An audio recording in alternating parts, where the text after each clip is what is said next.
I don't know how it works, but it does. If you notice, I got aluminum between all it just old aluminum like pie pans or whatever. Just I was losing sometimes 6, 7 plants a year. It looked like something would attack them on the top. They just either turn purplish yellow, and they would just start shriveling and just and the disease. They would get about that high. So once you got to pull them out with newspapers and that, then you got to plant a small one, and between two big ones, and it never would make. So I'd lose.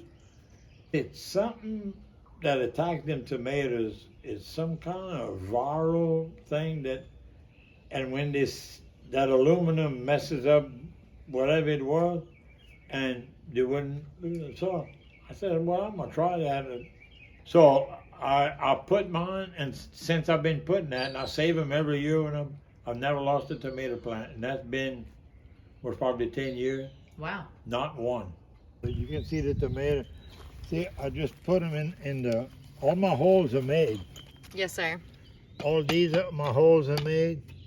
So once I put this, I don't have nothing to do, nothing but tie them up